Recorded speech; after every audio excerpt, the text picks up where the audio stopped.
April 25th, 2015, Nepal. In just seconds, a devastating earthquake kills more than 8,500 people.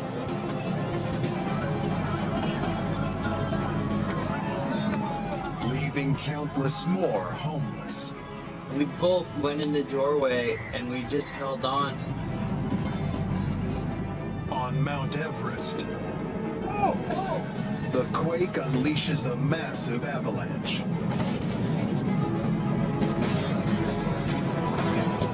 It was like a rolling cloud coming to bury you.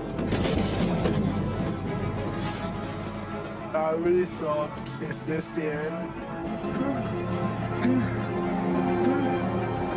19 people at base camp are killed.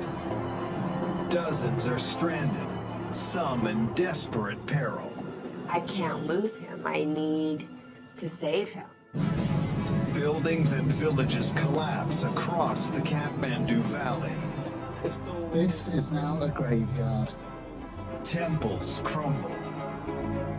Just weeks later, there is a massive aftershock.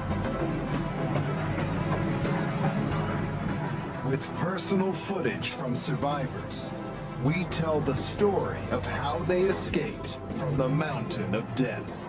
I've never been more thrilled to see my children. We reveal the science behind this deadly force. We ask why so many buildings collapsed, and whether such a disaster can be avoided in the future.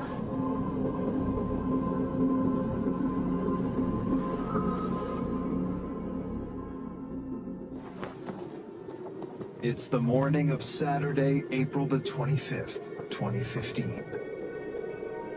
High on Mount Everest, the climbing season has begun. Around 600 mountaineers are relaxing at base camp, while others have started their ascent up the mountain.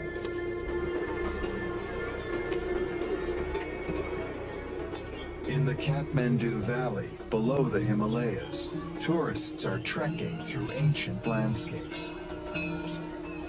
Nepal is a spiritual country, the birthplace of Buddha, and home to hundreds of Hindu temples and cultural treasures. In the capital, Kathmandu, it is a day like any other. The vibrant city throngs with people going about their daily lives.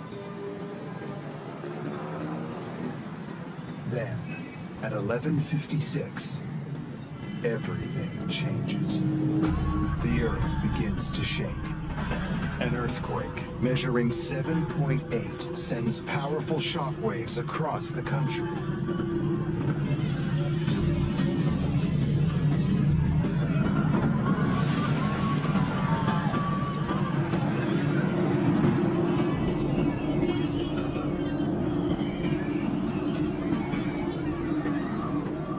American travelers Rob and Carrie Stiles from Los Angeles have only just checked into their hotel in Kathmandu when the ceiling starts shaking.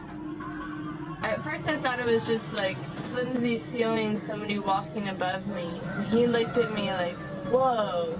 We both went in the doorway and we just held on and we were looking at each other and it was like being on a boat. I mean, we were really like rocking back and forth and back and forth. Other people were coming out of their hotel rooms and they were saying, what is going on? What is going on? As the earthquake was happening, I was thinking in my head, this is not stopping. It's the longest earthquake I've ever felt. Yeah, it felt like it went on for a really long time. It was scary. A pair of local teenagers are filming for their YouTube channel. Their laughter quickly turns to shock and horror.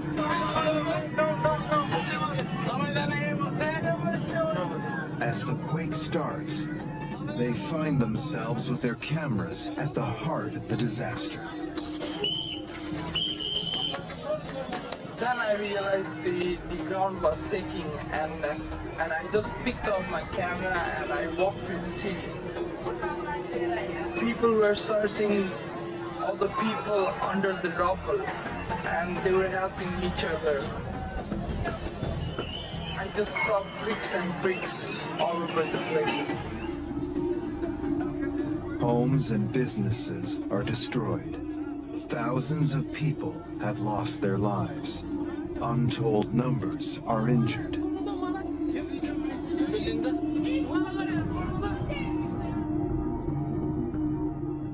The landmark Tharara Tower is a high-profile victim of the quake.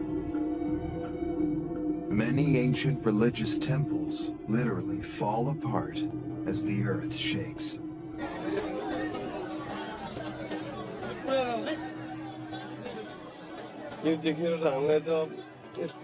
I feel this is now a graveyard.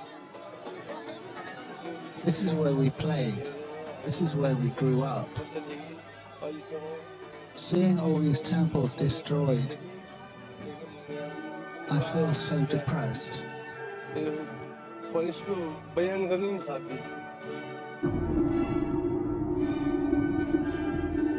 The initial quake lasts for just under 2 minutes. But as the shock subsides, those on the ground are barely able to take in what has just happened. The authorities face a humanitarian crisis. It wasn't too long until we got down the road, we started seeing bodies already covered up. By the time we made it into the hospital area, I mean, the entire street was just a triage. The epicenter of the earthquake is in Barpak, Gorkha district, to the northwest of Kathmandu. It causes a rupture which heads straight towards the city. But the seismic waves are felt 130 miles away, on Mount Everest.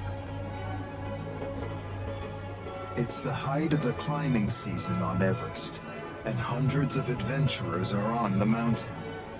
Most of them are at base camp, with 110 at Camp 1, and another 70 further up at Camp 2. 19 people at base camp are about to lose their lives. Climber Paul Devaney is in base camp, preparing for an ascent, unaware that moments later his life will be in the balance. We were scheduled to go to Camp 1 on midnight, the 25th, 26th. So on the morning of the 25th of April, we were all in base camp on our rest day, knowing that that night we were going, and it was going to start at midnight, and it was going to be pretty much a push in the dark. Everest Base Camp is the place which is going to be your home for the next 2 months of expedition. And it's considered as very safe. At least we thought it was safe.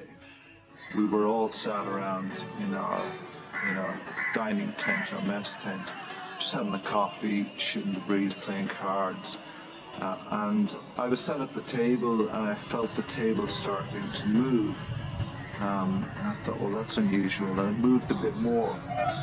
And I jumped up.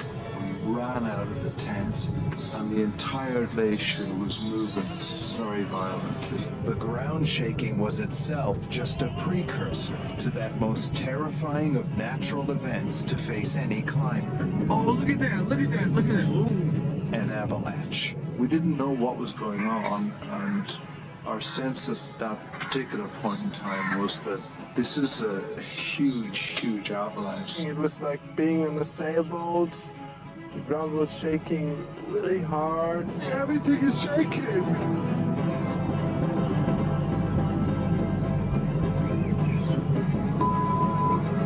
The whole ground is shaking. Then suddenly I saw people running away.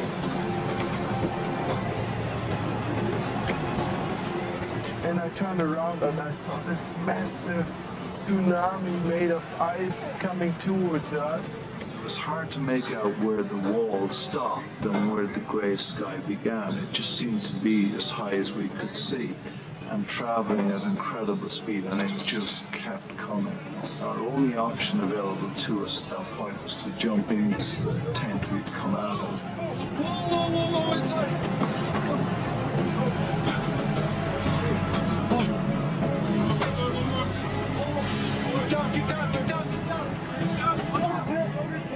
We knew there were tables and chairs in there that we could hide under, and it might give us some protection. Normally, you wouldn't jump into your tent. Normally, if you jump into your tent, there's a chance you'll be buried in your tent, but this was a rather large structural tent. Close the door! And we could feel the energy of it then smashing against the side of our tent. I even remember there was this 1 second where I was thinking, does it even matter if I run now?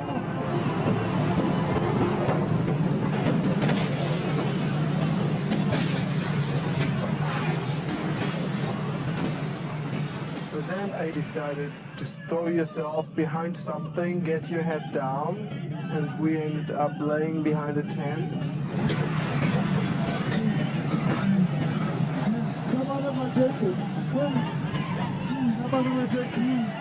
When it hit us, it just took out our breath. We couldn't wait.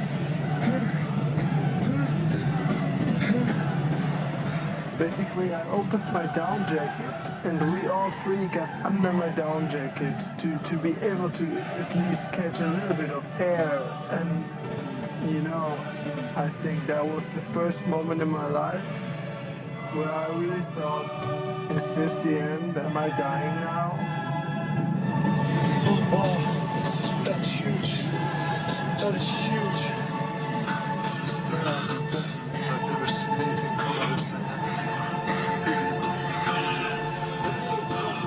There certainly was a moment when everything was moving, when we could hear a mixture of sounds, but we didn't know if part of the mountain was coming down on top of us, or what was happening, because we couldn't see. That's huge. That's huge.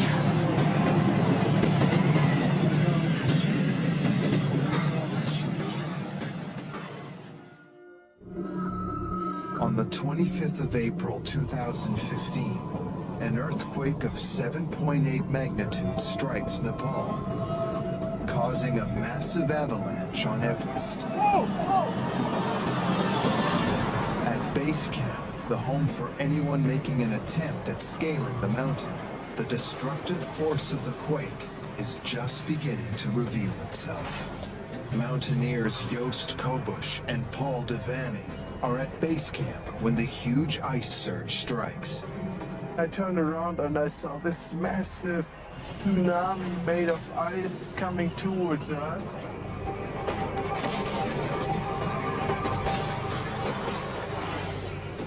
Traveling at incredible speed, and it just kept coming. You okay? It's just everyone just stay down. Paul takes cover inside a tent, but Joost is trapped outside. You know, when you're in this... Put your hands under my arms. Put your hands under my arms. And come a bit closer.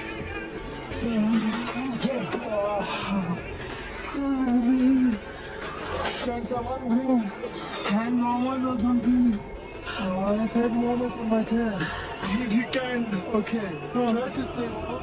He was telling me the moment when he got hit, he thought he's probably gonna lose at least his hands if he's gonna make it out, because he couldn't feel them at all.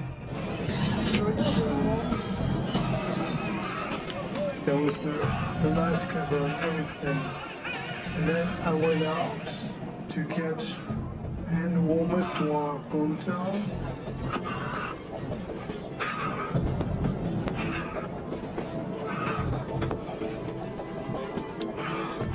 And I took them out of my tent. I had to crawl in and then get it out somehow.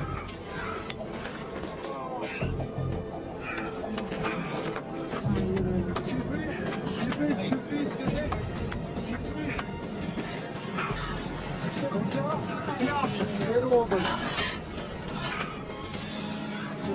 What was that? Was that an earthquake? Must be. Back in the large mess tent, Paul is saved by sheltering under a table.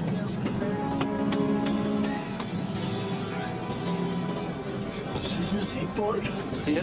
What's going on? Oh, I saw. But they quickly realize that not everyone has been so fortunate to escape unscathed. What the hell is just...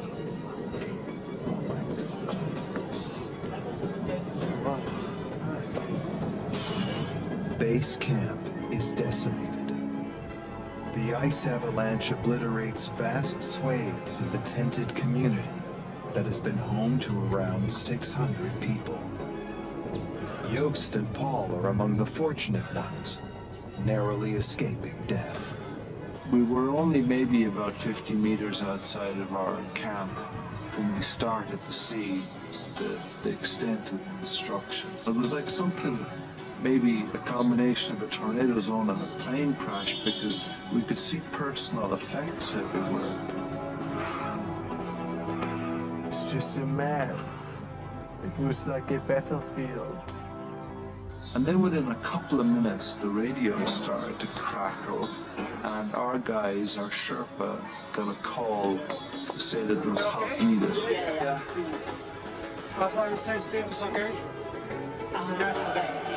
Someone came across in the center of the camp shouting that if anyone can lift people and carry things, to get over here right now.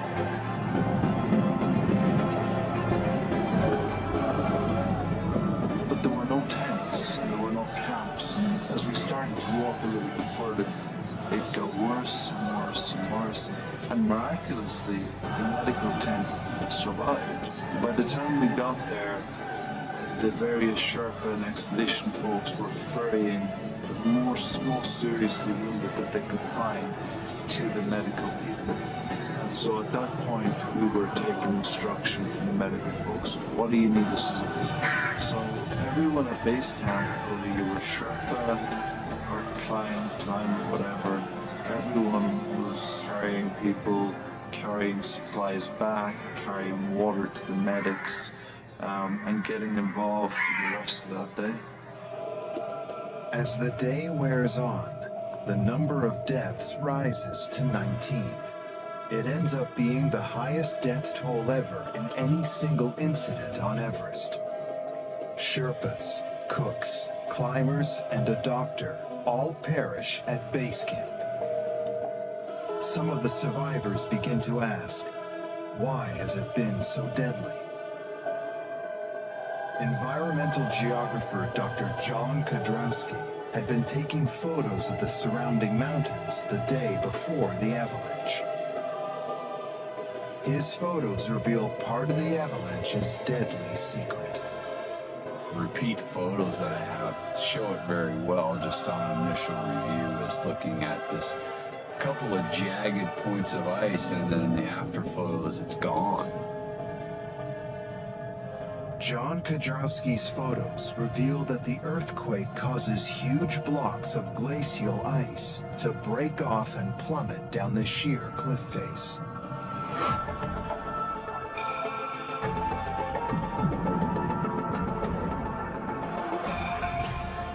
These mammoth blocks of ice land in a naturally formed bowl at the base of the mountain and smash into smithereens.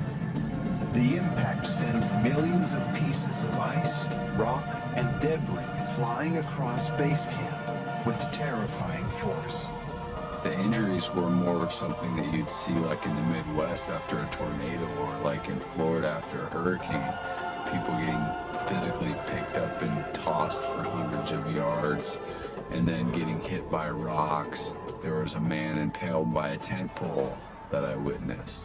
So there was these really strange injuries that you would normally see in an actual avalanche. So it's a totally different type of avalanche.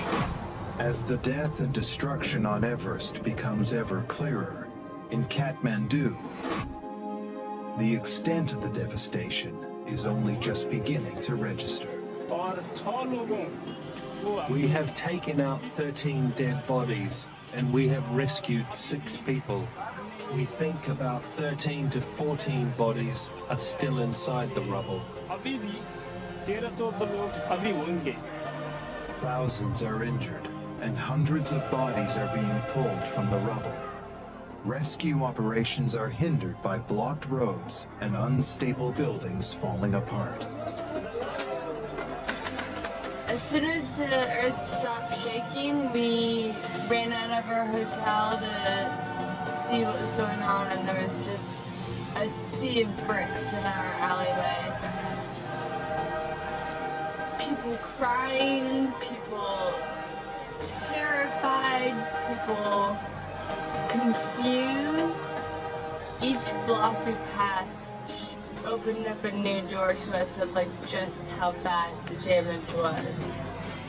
People were rummaging through bricks, and it wasn't too long until we got down the road we started seeing, you know, bodies already covered up. We're talking 30 minutes or so after the quake. And it was just pandemonium.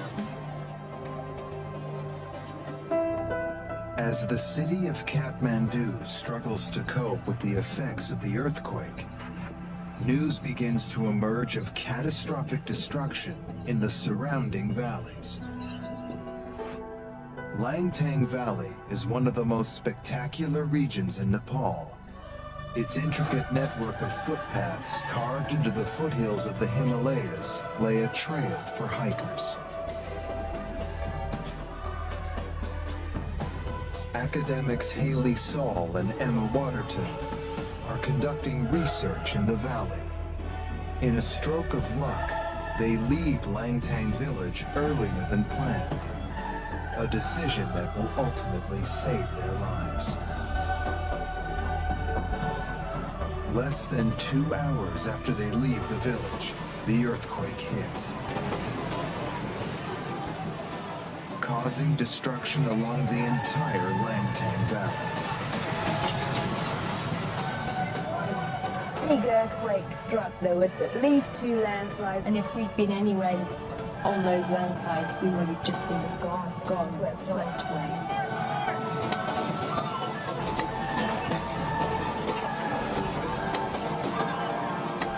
I remember the moment on the landslide when I'd fallen over and there was stuff coming down, just going, we're dead. We saw the cliff face opposite us just shear away. Suddenly, the beautiful mountains that you've been looking at before were sending enormous boulders at high velocity down that was going to kill you. Felt like we were in a film, Armageddon, where that sort of scale of destruction. The earthquake triggers a series of catastrophic landslides. Over half a mile of hillside plummets into the valley. As rocks come crashing down, Emma and Haley are guided to safety by some locals who know the only possible routes out. Physically pulled us over landslide after landslide after landslide, and up slope and down slope, and in such a totally unselfish way. We were exhausted and just wanted to lie down and rest, and they wouldn't let us, and that is what saved us.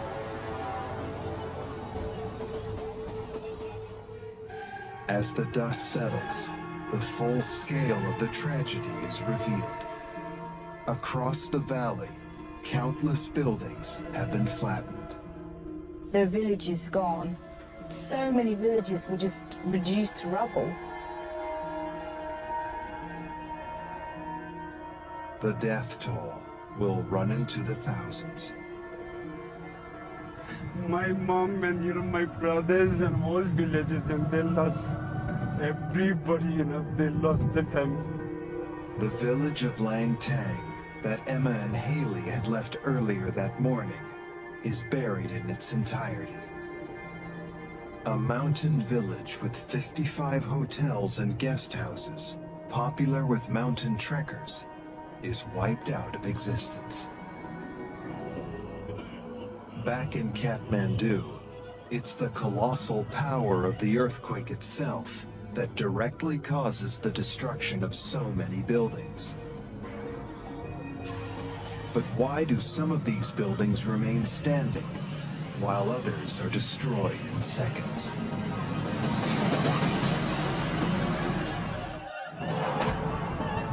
The devastating earthquake of 7.8 magnitude that has rocked Nepal has left the region in chaos. There are over 8,500 dead, more than 16,000 injured, and nearly 500,000 homes destroyed. Nepal has been hit by many earthquakes in the past, but why? For geologists, the answer lies 10 miles beneath the surface of the Earth. The Earth's outer shell is made up of continually moving tectonic plates. Nepal straddles the plate tectonic boundary where the Indian plate collides with and moves under the Eurasian plate at a rate of nearly 2 inches a year. This is the same force over millions of years that created the Himalayas, the world's highest mountain range. But rather than the Indian plate slowly and smoothly rolling under the Eurasian, the plates get stuck and stress builds up, sometimes over many decades. When the stress gets too much, the plates move suddenly and often violently, releasing years' worth of built-up energy in seconds. This latest Nepalese earthquake releases more energy than 20 nuclear bombs. Professor Roger Billam is a world authority on the study of earthquakes. He was on the first plane to Kathmandu when the tragedy struck. He believes it wasn't a matter of if an earthquake would strike, but when. It has to happen. Without that movement, India can't get under Tibet. It will just crumple up somewhere else. It turns out this is the easiest place for it to go. And it goes in sudden jumps. So for hundreds of years it's stuck, the friction is too high, and then the friction is overcome by the forces that are developing, and you get 2 or 3 or 4 meters of slip. In fact, the maximum slip in this earthquake was about 4 meters. But it was about the equivalent of 200 years of northward movement of the Indian plate. The epicenter of the earthquake is in Barpak, Gorkha district, 50 miles to the northwest of Kathmandu. The earthquake ruptured towards the city at about 5,000 miles an hour, 2.5 kilometers per second. And when it got close to the city, it slowed down a little bit. And just underneath the city to the south, it stopped. So what is this rupture that's doing this? It's a force from a pressure in the Tibetan plateau pushing the Himalaya southward. Satellite data reveals the dramatic effect of the earthquake. But this image is called an interferogram, and we actually make these using images applied from space. Each one of these colour fringes, we call them, represents a kind of contour deformation. So if you were to start here, each time you come back to the same colour, that means the Earth has moved another 2.8 centimetres towards or away from the satellite. The interferogram reveals that the incredible power of the earthquake actually lifted the area around Kathmandu by over 3 feet. Meanwhile, the world's tallest mountain is a fraction shorter. GPS data later confirms that 100 miles to the northeast, Mount Everest has dropped by almost an inch. The effects of the quake are catastrophic. In base camp, the realization is dawning that people are still trapped higher up the mountain.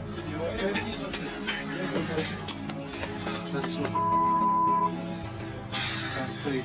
So many people came on today. Wow. So many people came on. Let's hope they're okay. You didn't know the full extent of it because there were people up in camp that you thought maybe were down, and so it was sort of scary. People were missing and you didn't know if they were dead or if they were above camp.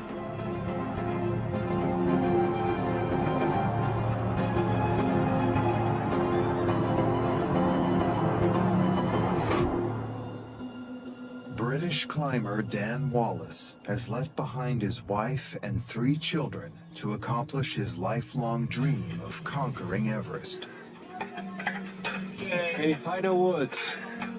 Having climbed up through the Khumbu icefall in the morning, Dan makes it to Camp 1 by the time the quake strikes. There were about 70 people at Camp 2 and they were safe and secure, and there were about 110 at Camp 1 who were less safe. In addition to the deadly ice avalanche at base camp, the earthquake has triggered a number of other avalanches blocking routes up and down the mountain. Camp 1 is built on a glacier. It is surrounded by crevasses, and at any time it could be taken out by an avalanche. So that was very much at the forefront of our minds, that at any moment Camp 1 could go while we were in it.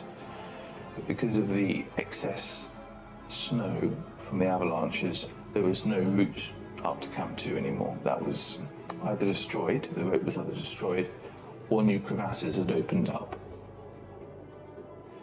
It was as these reports were coming out, we began to realise that we were now stuck. That clearly a huge amount of trouble was going on down at base camp. We were warned that there was going to be a period of time that we were going to be staying here. It was now a case of survival. I was sitting in my tent thinking, how have I got myself into this position? Leaving behind me my wife and my children, and all I could think about was how foolish I felt that all those people had said it was a silly expedition to go on were right, and I'm sitting here with no control, and it was the lack of control that adds to the fear. At any time there could be another aftershock, and at any time there could be another avalanche come down, and that could be the end. While Dan is stranded in Camp 1, further up the mountain are father and daughter team from Utah, Randall and Haley Erkenbrack, having previously been to base camp. They have now returned to conquer the summit, something 59-year-old Randall has dreamed of since childhood. They are an hour's climb below Camp 2 when the quake strikes. It was terrifying. I seriously thought I was done. Like, my life is over right here. The guys I was with said, don't look back. I looked back, and it was like a rolling cloud coming to bury you. They survive the avalanche, but as they reach Camp 2, it becomes obvious that there is something seriously wrong with Randall. When I hit Camp 2, I was extremely exhausted. It was one foot after another, just trying to get there so I could recover. He stumbles in and kind of like collapses on the ground, throws his backpack, and he's like, I can't breathe. Randall is suffering from high-altitude pulmonary edema, which is fluid accumulation in the lungs. It is the highest cause of death related to high-altitude exposure. Without enough oxygen in his blood, his body is starting to shut down. It's a necessary thing that you get medicated and get lower in elevation, because even with oxygen at higher elevation, your chances of survival are not good. There are 70 people stranded up at Camp 2 with enough supplies to survive for several days. But Randall only has enough oxygen for around 12 hours. With base camp knocked out, they have no idea when the rescue helicopters will reach them. I was actually filling for liquid, dying. I couldn't stay there. Meaning the longer I stayed there, the more deteriorated I got. His daughter Haley helps to keep him alive throughout the night, by making sure his breathing is regulated. I laid there all night and listened to him breathe to make sure every breath, in case he were to stop breathing, I could react. It was a terrifying night. I felt this huge responsibility, like I can't lose him. I need to save him. It's not acceptable to die here, and I'm not gonna. So I'm gonna somehow get the hell off here, and for my family. The longer Randall stays at that altitude, the worse his edema gets. Without a helicopter off the mountain, Randall could be dead in hours.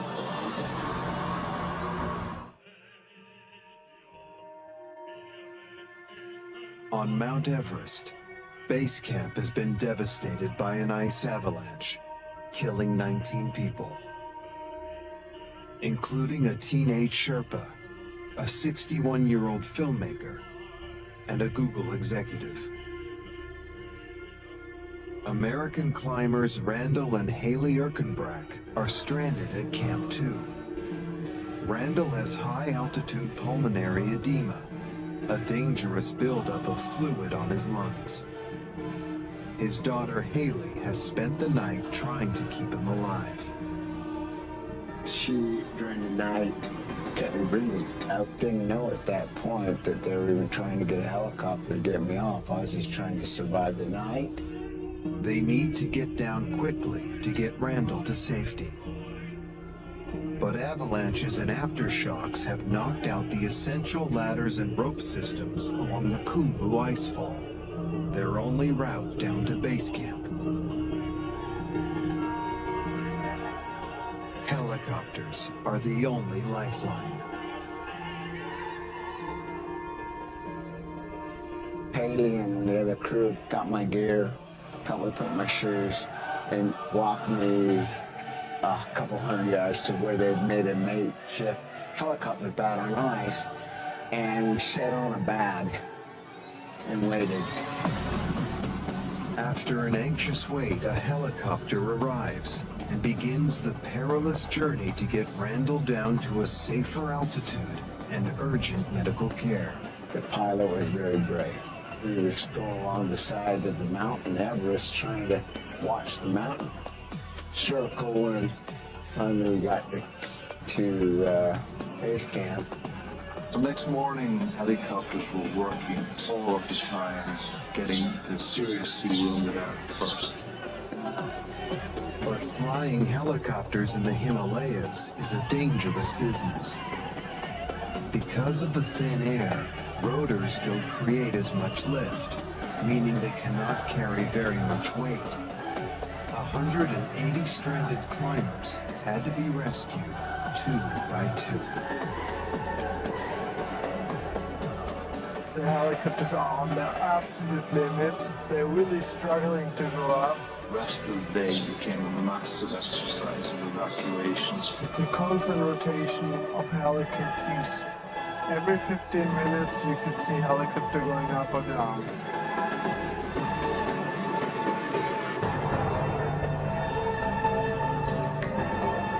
British mountaineer Dan Wallace has been evacuated by chopper from Camp 1 to base camp, where he is now waiting for a second helicopter to take him to the safe zone.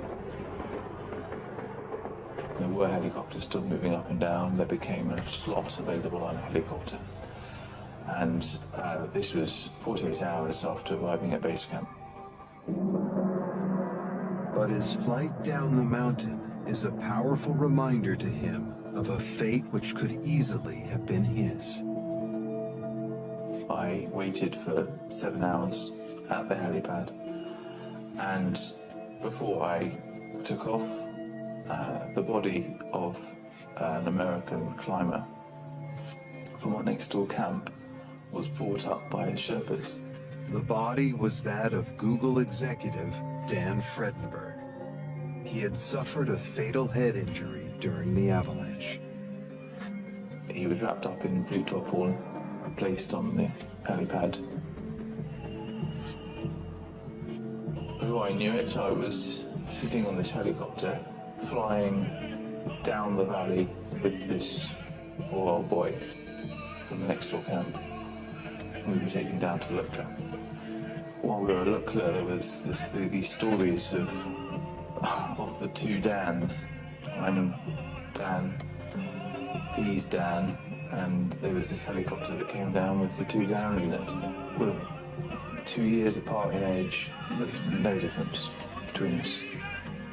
I could have died one way, he could have died the other. And one of us survived, one of us didn't.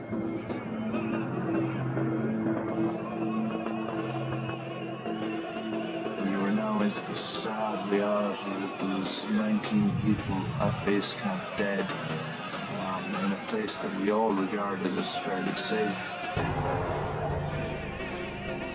For those survivors left on the mountain, all attention now turns to finding a way to safety on foot. We made the decision to leave base camp, and the judgment was, we need to get out of here now. Every movement was causing us to jump. But everyone was on edge. No one had had any sleep. So we packed what we needed, left everything else there, and started heading out of base camp.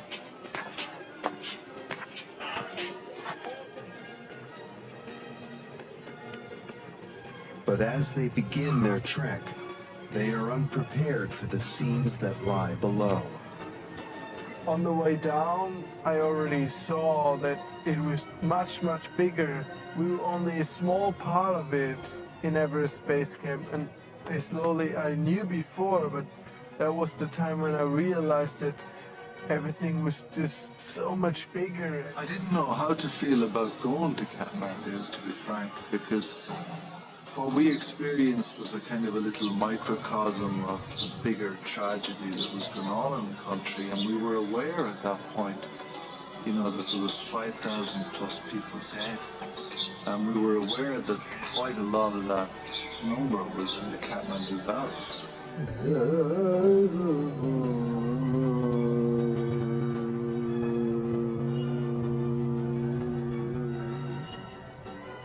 I remember we ride back into Kathmandu, and you could see some of the destruction on the way in, and you could see the old stupas and old religious sites that had been flattened.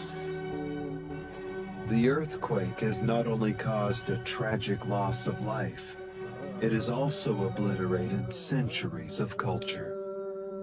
Buildings were missing, there were walls which were not there anymore, and I think the worst was when I later on drove with a friend to Durbar Square.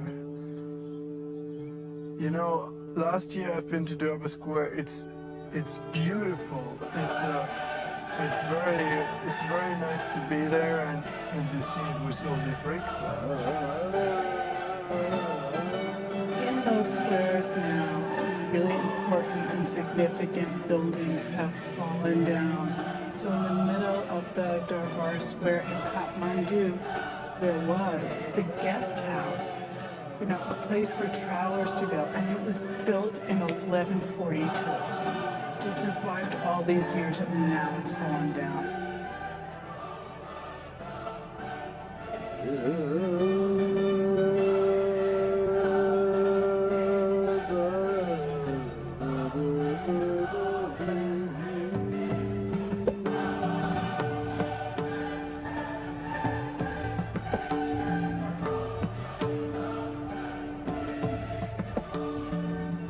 Nepal is the birthplace of Buddha and was awarded UNESCO World Heritage status for 4 regions, making it one of the most culturally significant places in the world.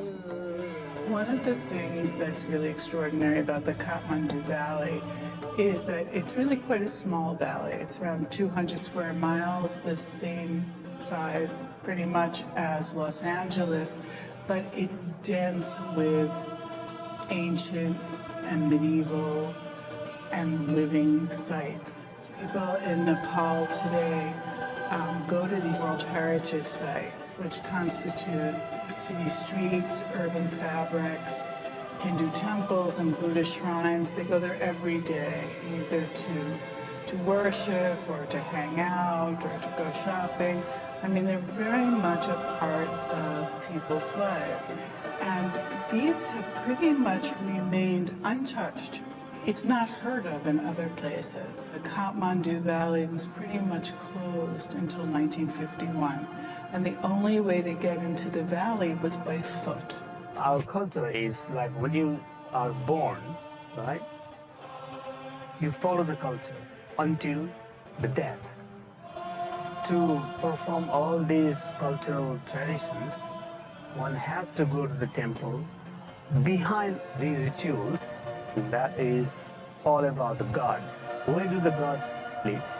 Gods live in the temple. On April 25th, in less than 2 minutes, centuries of history and culture are reduced to rubble.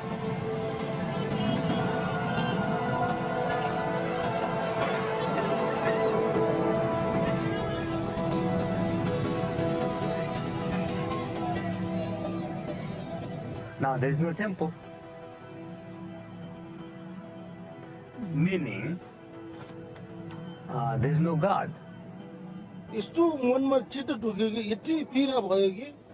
I'm deeply hurt. I can't put it into words. I feel really, really bad. I don't know how I will heal. But the people of Nepal are about to be dealt another blow. This time in the form of a powerful aftershock, which will again cripple the region. May 12, 2015, 2.5 weeks after a 7.8 magnitude earthquake hit Nepal, a massive 7.3 aftershock rocks the Kathmandu Valley again. The epicenter is close to the border of Tibet. In a cruel twist of fate, the worst damage is done in the same valleys devastated by the first quake.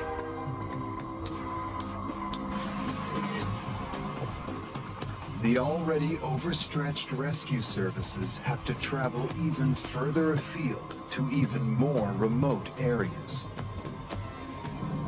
The world rallies to help Nepal, sending aid relief and rescue workers. But the tragedy takes even more lives.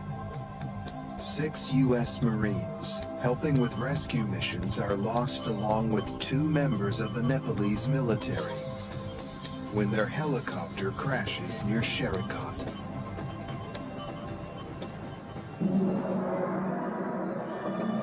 It's estimated that more than 8 million people in Nepal have been affected by the disasters. As the authorities struggle to contain the humanitarian crisis, back in the capital of Kathmandu, the clear-up continues.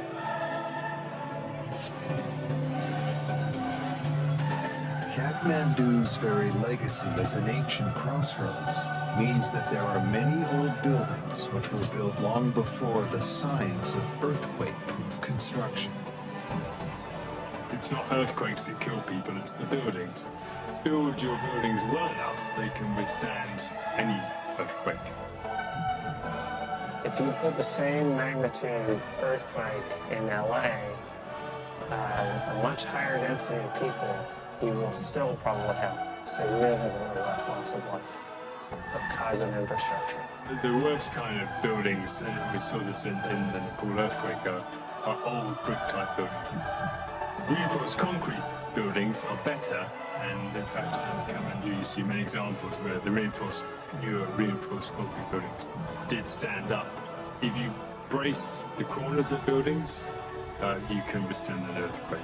Places like Nepal need our help because in many respects they don't have the wealth and they haven't generated the political will to insist on generate infrastructure that is universally safe.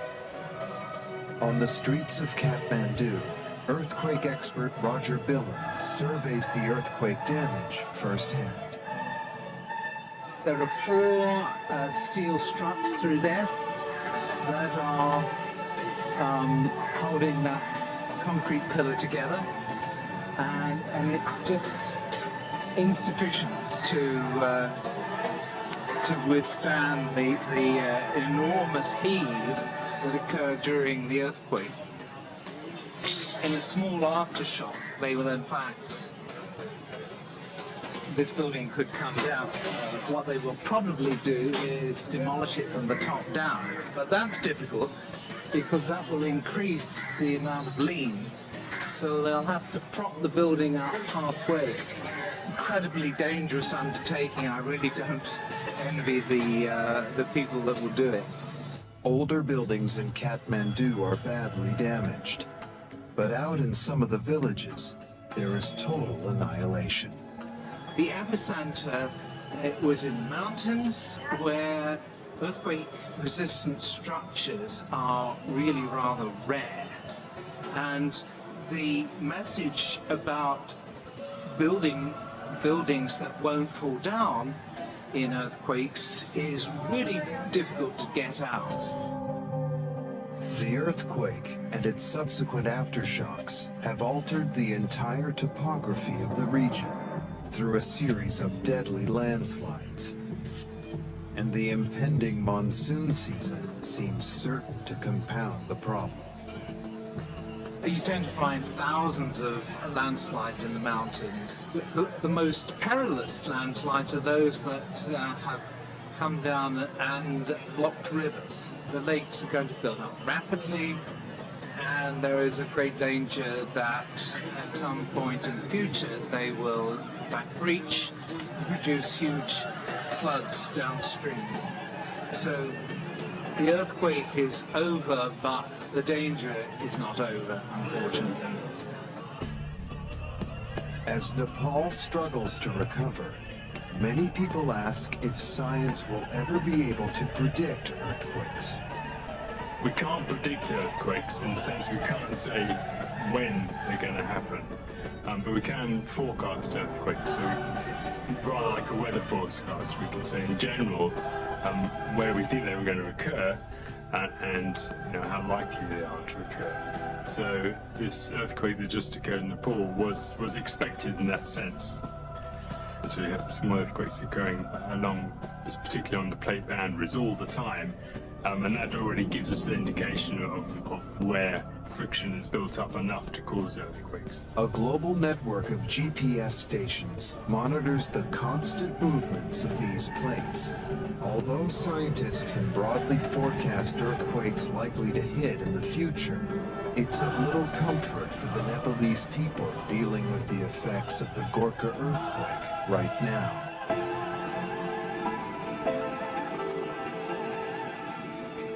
Those lucky enough to escape have time to reflect. The people of Nepal have suffered greatly. Their homes are gone, family members are gone. So this is really about Nepal. I got a lot to be thankful for. I'm very thankful. Yeah, I'm going home in one piece. For Dan, seeing his children again brings into stark relief the 8 children left behind from the deaths of his 3 Sherpas. I've never been more thrilled to see my children in my life than when they walked in through the door.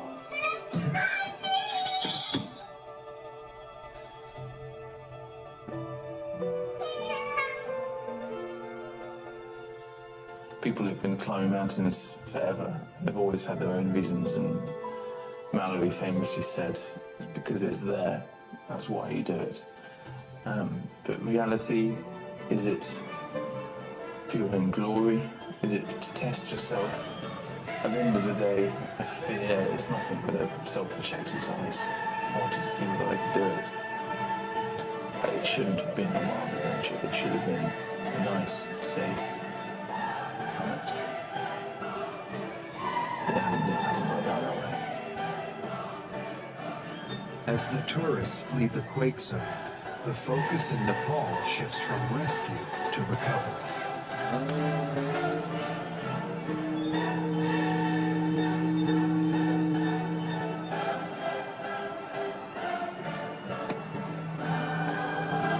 The Nepalese repeat the centuries-old cycle of rebuilding and regenerating after a major earthquake.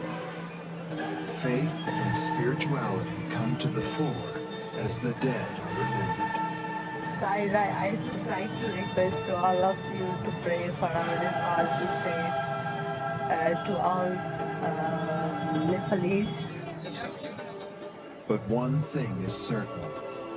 One day there will be another earthquake in Nepal. It's not if, but when. Well, if we consider human timescales, we should expect the same pattern of earthquakes throughout our lives, throughout our children's lives, throughout our children's children's children's children's lives. For the length of human imagination, we will have the same earthquake patterns.